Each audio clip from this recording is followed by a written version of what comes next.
good morning muli sa ating lahat. At ngayong umaga na ito, maghahatid tayo ng ating gamit para sa ating camping sa AOP, Seventh-day Adventist Church. Ayun.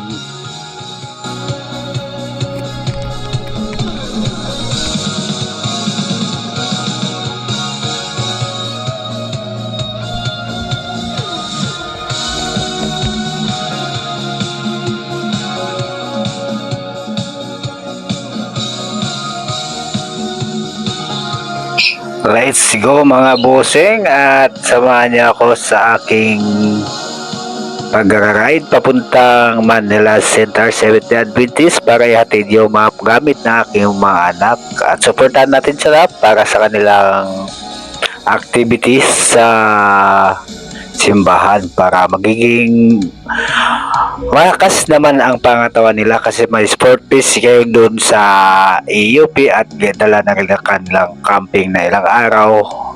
Bali 5 araw ang camping nila. Ayan, mayroong mga activities, basketball, lahat ng sport nandoon. Ayan, supportahan natin sila mga bossing. Ayun.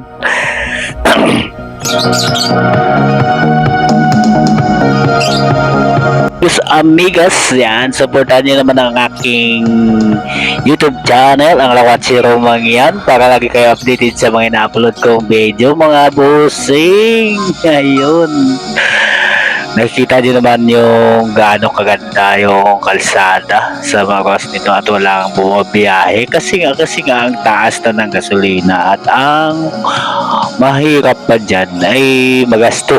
Maliit lang kinikita natin sa ngayon kasi nga mahina ang gumagala sa ngayon. Ayun, mga shoutout sa mga mahilig mag-ride dyan, kaya nabawasan ngayon yung mga mahilig maglalakwat sa kasi sa taas na ng ating gasol. Ayun na mga bossing.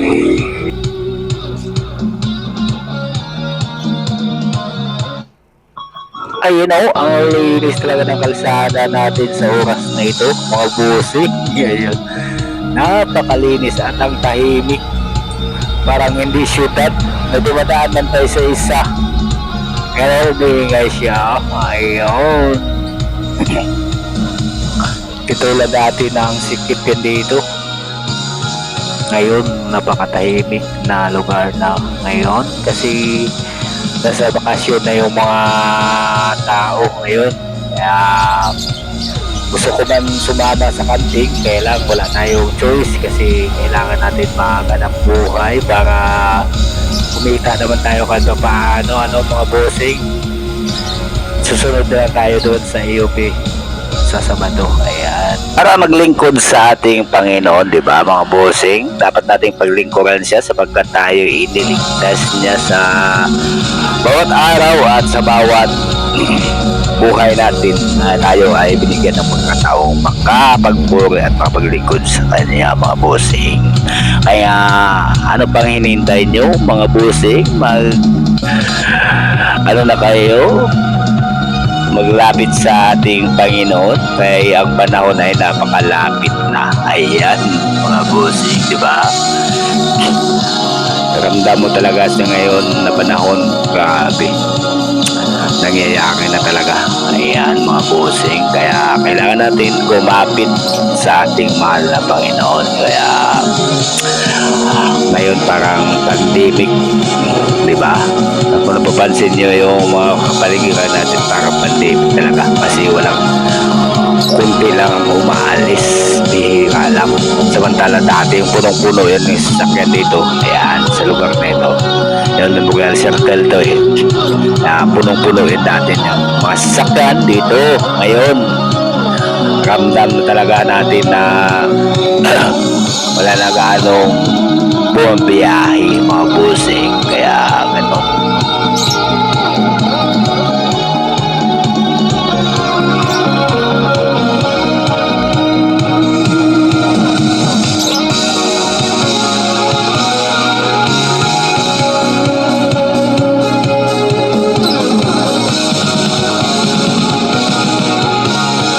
Kailangan talaga natin na lumapit sa kanya sapagkat ang mga hula niya ay nangyayari na rin. Nandiyan na yung gulos sa ibang lugar, bira, nandiyan na yung nagutom.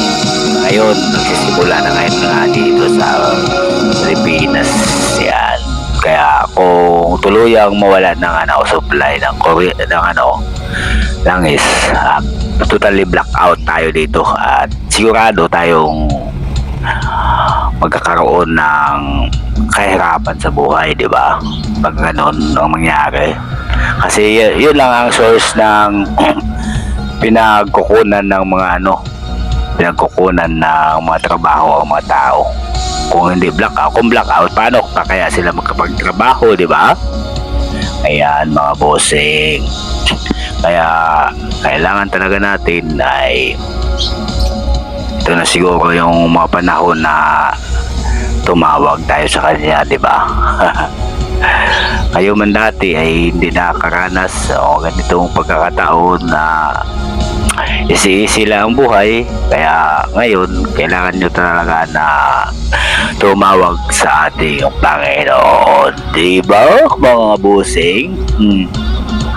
Huwag tayong magpaisi-isi at magpatulog-tulog sa mga oras na ito. Ayan. Shoutout sa mga mahilig mag-camping dyan. Ayun. Shoutout sa lahat, lalo na sa mga kababayan natin na nasa buhid. Sana patuloy sila mag-ingat dyan, at maganda nga dyan ay kasi kahit mag-blackout man, di apektado yung nasa mga bundok na matao. Ayan.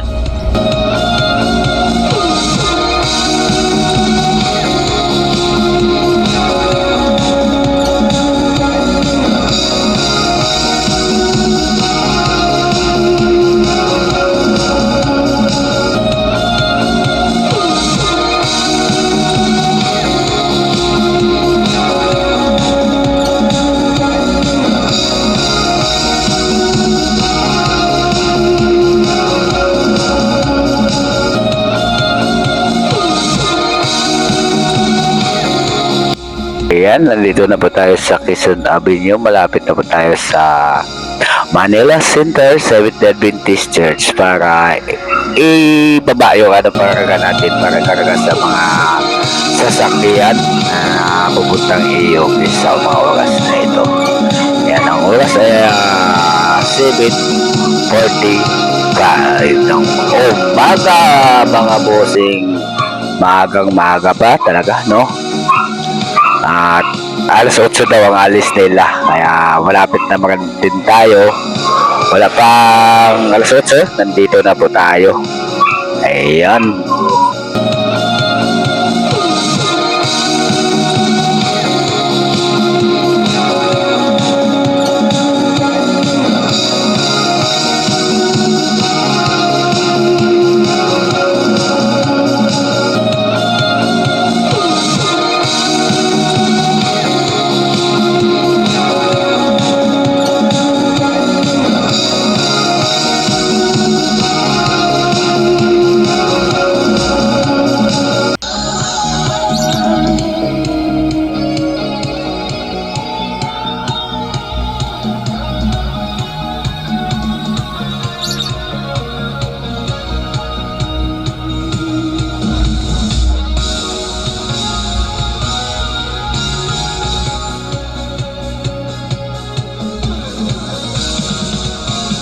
Shoutout nga pala sa aking mga kaibigan at kababayan ko na si John Manuel sa kanyang pagbablog. Ngayon, sana ay dumami ang inyong subscriber. Ngayon din kay Isday Sir ng Balintawak, at ngayon din kay Don TV, kay Omel Cruz, kay Lakwatsirong Manian, at kay Mindorin yung Mangyan, at kay Dagod Mangyan. Ayun, shoutout sa inyong lahat. Mabuhay tayo at sana ay magiging matagumpay kayo sa inyong pag-YouTuber. Ayun mga bossing, di ba? Sana nga lang ay magiging matagumpay kayo. Ayun.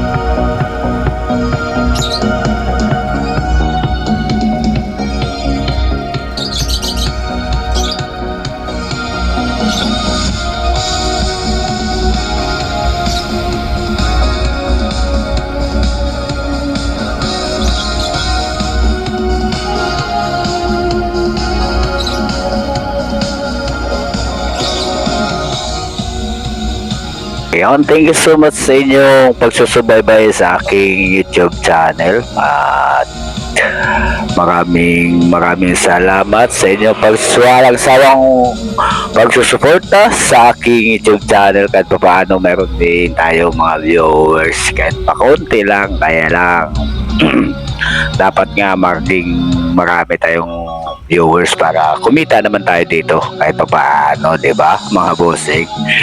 Dapat nga lang suportahan nyo ang mga ganito nagsisimula pa lang, kaya kung sa bagay di naman ganong maganda yung ano natin, di naman ganong maganda yung video natin, kaya lang nagsisikap naman tayo na maging maganda yung ano natin video, kaya mabili na tayo ng mga video na kailangan na pang ano magagandang makwaliting ano GoPro, diba nga, diba? Kaya magkaganon ay dapat kumita naman tayo para may pantustos naman tayo dito sa ating pangailangan sa pang-araw-araw, diba mga bossing? Ngayon dito na lang at maraming salamat. Nandito na po tayo sa Manila Center Seventh-day Adventist Church. Hanggang dito na lang, babus sa inyong lahat at maraming salamat sa inyo. Ayun mga bossing,